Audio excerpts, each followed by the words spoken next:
Hi, everyone, and welcome to Week 3. Before we begin, I want to name something important right away. This upcoming week is not about blaming parents, it's not about excusing your child's behavior, and it's not about lowering our expectations for our kids.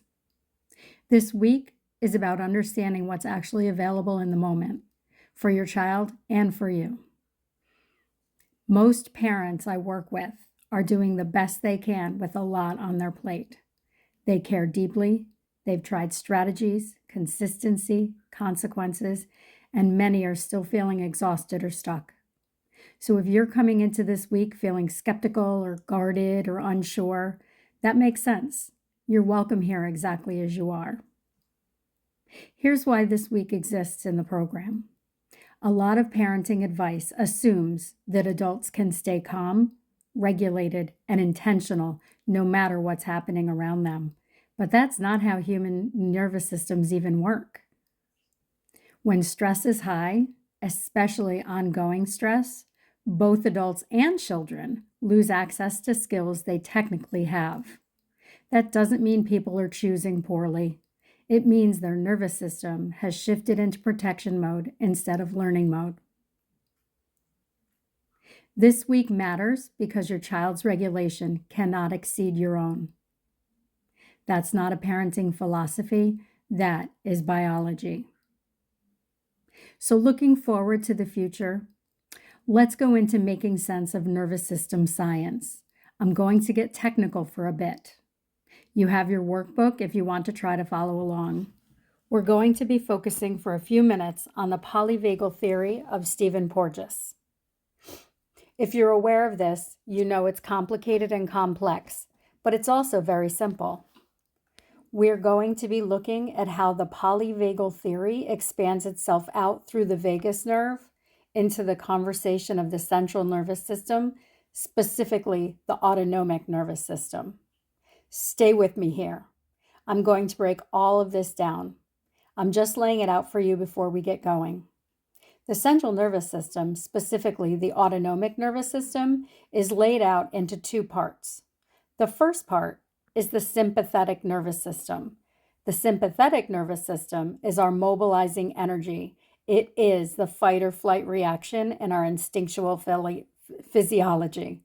This can be when we are literally trying to defend or protect ourselves from perceived threat or danger, or this can manifest itself in our children who have a lot of energy and they're being silly and they're being playful. It's essentially having an overstimulation at the nervous system level. We're going to be looking at the other branch of the nervous system too, which is the parasympathetic nervous system. This is our rest and digest system, the calm system. Sympathetic, fight or flight, mobilizing energy. Parasympathetic, our rest and digest. While fight or flight releases hormones in our body that mobilize us away from danger, we're talking caveman era. We used to be cavemen and women, and we are flooded with cortisol and adrenaline when our sympathetic system is going. So we are not receiving threat and danger from our mind. It is happening in the body. This is called neuroception. We are navigating every moment of our life with live wires in ourselves. The vagus nerve is this amazing system that's connecting the spine and the brain and is shooting out throughout our body. And we are receiving these signals from our environment through our periphery.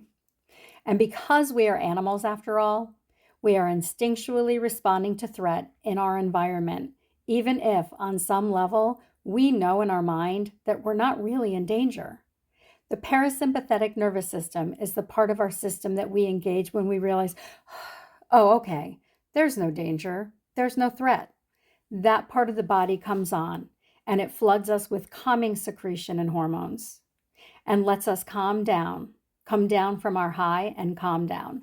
And we're going to be looking at the three layers of the hierarchy in polyvagal theory. We're learning how there are, in fact, three tiers of engaging in life. We're learning how the lowest tier is living in terror. It's living in fear. It's living in immobilization and almost like being frozen. This is the faint and freeze of the nervous system.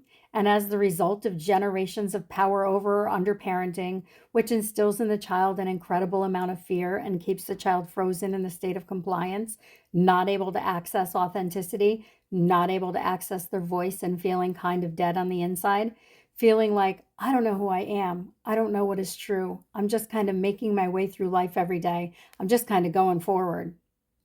That's the lowest level of being engaged in life. And if you're resonating with this, please trust that there's this exquisite science on the horizon with so much hope and potential for you to rise. The next level of living is at that sympathetic engagement level. It's living at kind of being at the mercy of your triggers. It's being at any moment, I could totally erupt. I don't know what's going to happen. It happens randomly. I can't really control it, but at least I'm not fainting and falling over. At least I have a little bit of energy in my day, in my day-to-day life. So there's a lot of extreme ups and downs, not a lot of even keel. There is typically a lot of stress, a lot of anxiety, a lot of overwhelm, trouble regulating, just kind of feeling kind of yucky and overwhelmed on the inside. A lot of us live in this space too. This is at the nervous system level. We have experiences in our childhood and the power over and power under paradigm, which becomes imprinted on our nervous systems and keeps us walking on eggshells, keeps us waiting for that other shoe to drop, keeps us hypervigilant. And that requires so much energy. So that's why we have these highs and these lows. We have a burst of energy, and then our physiology is giving so much volume and attention to that overwhelm and that overstimulation that we crash. We may even seek out overstimulation in order to feel alive. And then the third tier, which is the highest, the most evolved way of engaging in life, is engaging in life from our social engagement system. Think green state. The social engagement system happens when we feel safe on the inside. When I am in this space, I can feel how there is a greater presence. I can feel how there is spaciousness between me and my energy. My energy is flowing through my body, but it's not overpowering me. I am not under its control. It is more of a symbiosis, a reciprocity, and a reciprocal relationship. The social engagement system is essentially what parent coaches, experts, psychologists, therapists, and counselors have been tracking for the last few decades. When we parent children based in this space, this social connection and relational safety, meaning we're putting the relationship and the connection first before any teaching, before any lecture, before any opportunity to do anything with our children, any kind of punishment or threat or reward, shaming, criticizing. We are putting a relationship and connection first. And how do we do that? When we are cultivating a secure relationship within ourselves, when we're safe inside. The social engagement system is our highest level of being able to connect with another person, whether it's our child or someone else. It's being able to connect with a completely regulated system and an integrated brain. Right now, we're talking about the physiology. This is the hands of empowered parenting at the social engagement level. Our children and ourselves are able to access the parasympathetic nervous system. Think green state. Remember, that's our rest and digest system. If we have lived in prolonged chronic stress, which many of us have, our parasympathetic nervous system will be difficult to engage. It's like it's been pushed down so long, it hasn't had the muscle memory of when to engage and how to do it, and how to let it flow through so easily. So we stay stuck in our trigger, and we're not able to calm down. For some of us, that even feels good, to get angry and to lash out, to yell. It's almost relieving. That fight or flight is in discordance with the parasympathetic nervous system, and we're not sure how to calm ourselves down. There's a fear cycle. This is called vagal tone. Just stay with me here.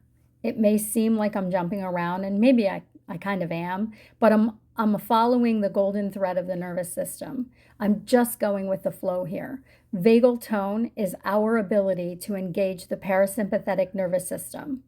And with poor vagal tone, it's difficult for us to engage a parasympathetic nervous system, be in that green state, be calm, and enter the social engagement space. Again, that green state. So the work that we're going to do together here forward is practice being able to engage that vagus nerve to improve your vagal tone, being able to strengthen your accessibility to engage the parasympathetic nervous system, which will help you when you become triggered with your children. Everything of what I've just told you is this. We are going to help you learn how to support yourself to find internal safety when you are triggered with your children. Because when you are triggered with your children, you are having a physiological, emotional, and neurological experience. It's flooding your body and taking you away from presence. It's telling your body that you're in danger, that danger is signaling your brain to release neural pathways to inform you of how to navigate the scenario. Think fight or flight. We're going to be focusing specifically on how to cultivate safety in your body. The social engagement system, which is that third tier of being able to be safe in the body and engaged, believing that you are safe and you can handle any emotion that comes your way. You believe in your body's capacity to interpret the signals of your environment accurately. That means you are able to have intense experiences with your children without feeling like you're dying or feeling like you're being attacked by a tiger. You're able to be present and to be able to accept and observe what is. At this social engagement system, green state, you have accessibility to empathy. You have accessibility to non-judgment, to curiosity, to creative problem solving, to a willingness to collaborate and to communicate. And this is what we are here to teach our children. They can't do it. They're completely dependent on us. You probably know that the first 26 years of our human life, we're growing in our nervous system and in our neurology and our brain. Children are completely dependent, especially under the age of 7, especially even under the age of 12 and teenagers. I mean, all of kids. They are completely dependent on our ability to be in our social engagement system, our green state, which means we are able to experience fight or flight. It happens, it's okay if it happens, and we're able to soothe our body and regulate our body back to safety and return to that third tier of being a human, that green state, which feels good, expansive, and safe. You know that feeling when seemingly there's magic in the air and you're present and you feel really good? And I hope that you know that feeling. And if you don't, that's what we're here to do together. It's possible that this is the first time you've even heard of this. It's possible this is the first time you've ever considered safety. Now, no, I've never felt safe in my life. I don't even know how that feels. And working with a coach is all about creating the vision of the future.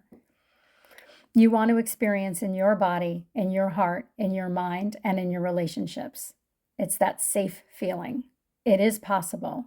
That's the work we're doing here. So let's keep going forward. I've given you a rundown on the nervous system, specifically the autonomic nervous system. It is signaling from the spine of the brain to the brain via the vagus nerve that is communicating to the parts of our body. Specifically, are we safe or are we in danger? That is what we're looking at today. We're going to learn how to regulate, and then next week we're going to learn how to co-regulate. So what does it mean to regulate? To regulate means to be able to make sense of your experience in a way that helps you regain safety. For a human being, when we understand what's happening and we can tell ourselves the story, if we can make sense of our experience, then we can find calm in our bodies. And when we're able to find calm in our bodies, then we are able to turn toward our children and be their safe harbor. So our children's nervous systems can mature. So our children's brains can mature. So our children's secure attachment within their bodies can grow. I hope that this is all connecting for you. And just a reminder that you have a workbook for this week. If you need to pause me, take a few deep breaths and read through the packet about what you are learning here. Please go ahead and do that. At any time you need to pause, full permission. We're going to keep going. How to support yourself into internal safety.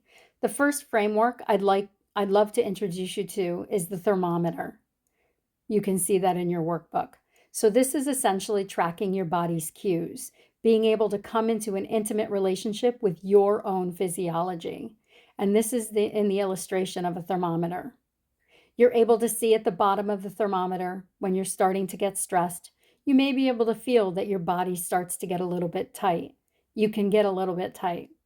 As you rise in your body, which is you're having an instinctual reaction from the stimulus around you, whether it's your child screaming, crying, having a meltdown, having a tantrum, having a big emotional release, and that's feeling overstimulating to your nervous system, and you're perceiving it as dangerous threat. You're going higher in that thermometer. Maybe you're starting to go, ugh, you find a grunt, or you're starting to clench your teeth or your hands. Maybe you're starting to feel your heart rate quicken. Maybe you're starting to feel your breath become really shallow. Maybe you realize you're not breathing, you're holding it. Maybe you're about to scream. So we're trying to track our thermometer. That way you can bring in your sensory calming tool before you get to the top of the thermometer, that level 5. And as Daniel Siegel says, flip your lid. We don't want to do that, okay? Because when we flip our lids in front of our children, it's really scary for them. And that is the antithesis of safety. And it happens to me sometimes almost daily. And I imagine it happens to you too. That's where we are in humanity right now. We are learning as adults how to regulate our bodies, how to even feel our bodies, how to track our cues of stress. And then we're learning how to do that for our children. So by all means, take a nice deep breath if you are noticing that you get from 0 to then, like this. You don't have any awareness of your cues. You don't think about that. You just react. It can feel incredibly powerless and helpless for you to be at the mercy and victimhood of your physiology, of your instincts. I absolutely understand that. And let's take this to children. Children get triggered. All tantrums, all meltdowns, all emotional releases, they're triggered. They're not trying to give you a hard time. They're not trying to be difficult. They're not trying to be stubborn or defiant or difficult or any other judgment or label that we might have in our mind as we're witnessing our child. Who knows what they're doing? They're not cooperating. They don't care. They don't listen to me. None of this is true. It's really not. They're having an instinctual, physiological, biological reaction to external stimuli, just like you do. They're having a triggered experience and they're getting stuck into fight or flight.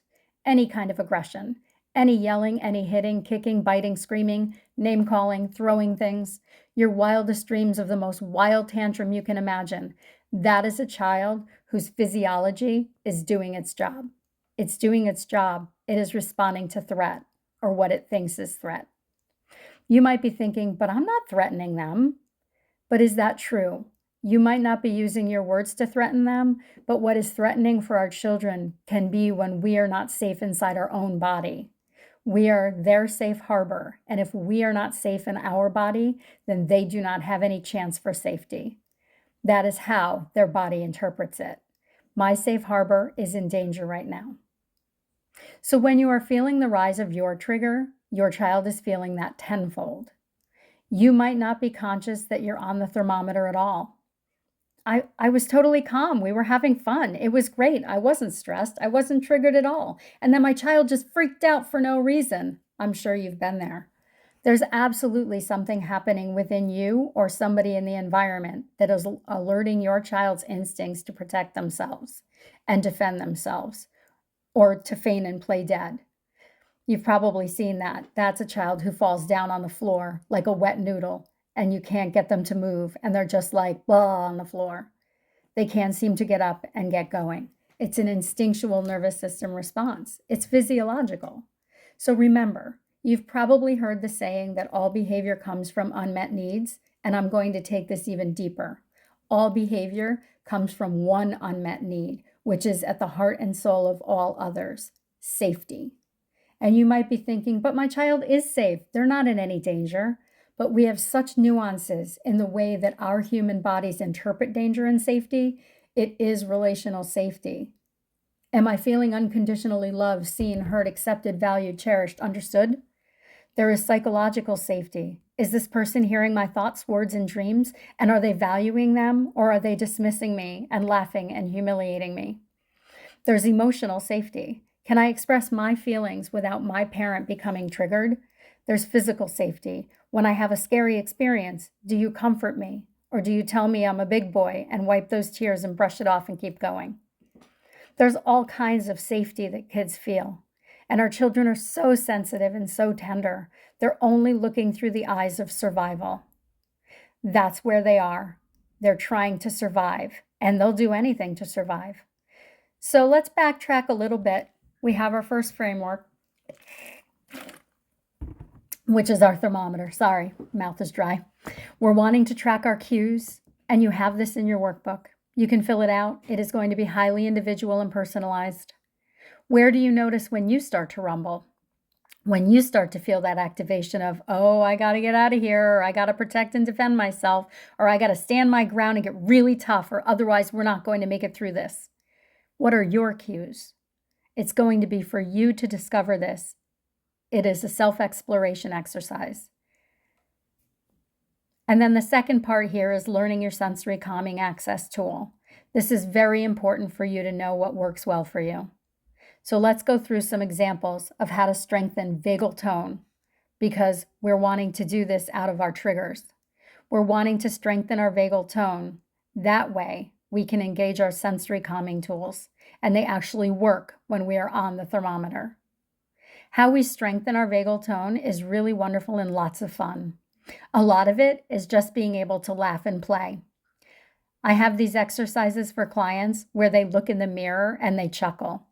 They just laugh. It's really weird and totally awkward. And that is the medicine for the vagus nerve. That is how we strengthen that vagal tone. Laughter, singing, any kind of humming in the back of your throat. The vagus nerve is right around here, and it's attached to the back of the vocal cords. Singing, like a breathy hum, maybe even chanting or low moaning, any kind of vocalizations that feel good for your body, helps your vagal tone. And again, that might be strange for you. You might not want to do that, and I'm okay with you not wanting to do it. Do you want to be triggered and not able to calm yourself down? I doubt it. So we're going to get curious together and have the mind of a child and be playful and explore what we might be able to do. A cold exposure is another way to strengthen vagal tone. So many people do showers for 30 seconds and then put hot water on and then cold water on. For me, I like putting my hands under cold water, and I also like crunching on ice. That's engaging and strengthening the vagus nerve. So that's outside of the mat, outside of the heat of the moment. You just do that to strengthen your vagal tone. And then in the heat of the moment, what we can do is rub our lips. So with the tip of your finger, when you're feeling your cues on the thermometer rise, you can rub your lips. That's going to engage the parasympathetic nervous system. Blowing of your lips, that's usually a pretty difficult activity for someone with low vagal tone and difficulty accessing the parasympathetic nervous system. So notice if you can hum from the back of the throat and blow with the lips. And these are things you can teach your children to do as well. What we want to do also is invite that cold in. If you can get yourself under some cold water when you feel your cues rising, when you're going up on that thermometer, it's a really beautiful thing to do. When you're noticing those cues rising, when your sympathetic nervous system is starting to activate, and this is being able to give yourself some touch. So you might need to give yourself a nice big hug, rub your hands together. Some people will push up against a wall, doing wall push-ups. It's being able to have close contact with a secure, stable object. We're essentially imagining that we're children seeking out a stable caregiver. Somebody who can rub our back, somebody who can put a low moan into our ear, being able to engage the cold. Usually when the sympathetic nervous system is activating, we're in yellow or red, we're getting really hot. We're starting to sweat and our adrenaline and our cortisol is pumping. So how can you cool yourself down? Some people need a change of sight. Maybe you need to go outside, get some fresh air. Some people need noise or noise-canceling headphones to help you with overstimulation. I highly recommend them. Some people resonate well with a nice short inhale and a longer exhale. That's going to engage the parasympathetic nervous system as well. Some people need to run in place. If you're more of a flight responder to stress and overwhelming stimuli, if you need to go for a run but you can't, leave your children alone and go for a run, running in place, doing jumping jacks. It's kind of meeting yourself in that mobilization energy, that need for movement in a socially engaged way. For me, I tend to get silly. If I notice that I'm getting stressed, how I combat that is to get, my thermometer is rising, I feel it. And I get really, really silly. And that helps my energy move through my body. I'm a mover, I'm a dancer, I'm a singer. I make up songs about our pets. So I know how to get those movements through my body quickly and to turn toward my child, my daughter, and help her find safety in her body through co-regulation, which we will get into next week. So to summarize, and I'm so sorry for the technical stuff, but it gives you the background for the work. Our systems are designed to prioritize safety over logic. When the brain senses threat and emotional threat counts, it shifts into survival mode. The sympathetic nervous system kicks in, those yellow or red states. In survival mode, your patience drops, your flexibility drops, your language and your reasoning go offline. Reactivity goes up.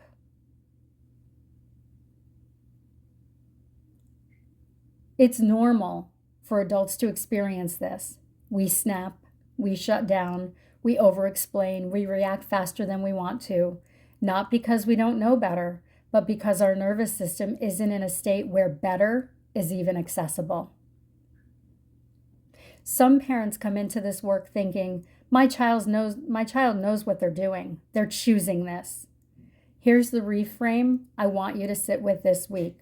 Knowing a skill and being able to access it are not the same thing. You know how to stay calm, but if you're overtired, you're overwhelmed, or you're stressed, calm might not be available to you in that moment. That doesn't remove responsibility, but it does explain why access changes. Regulation does not replace accountability. It makes accountability possible. So again, this week, instead of starting with your child's behavior, we're starting with your nervous system, not because you're the problem, but because you're the most powerful regulator in this room. Normalize burnout. Many parents are parenting while depleted, burned out, or stuck in survival mode themselves. When that happens, the nervous system defaults to yelling or snapping. It's normal. You might be over-explaining. You might be shutting down, over-controlling. It's normal. We all do it. Maybe we avoid the conflict. They're not character flaws. They're stress responses. This week is not about staying calm all the time. We talked about that. It's about learning how to return to calm more often, more gently, and more quickly. We'll be practicing very short reset rituals, body-based regulation. It's not positive thinking, it's body-based regulation, noticing stress before it turns into reaction. These practices take seconds. They don't require perfection. As we head into our live call on Thursday, I want to invite you to do just one thing this week. Notice without fixing.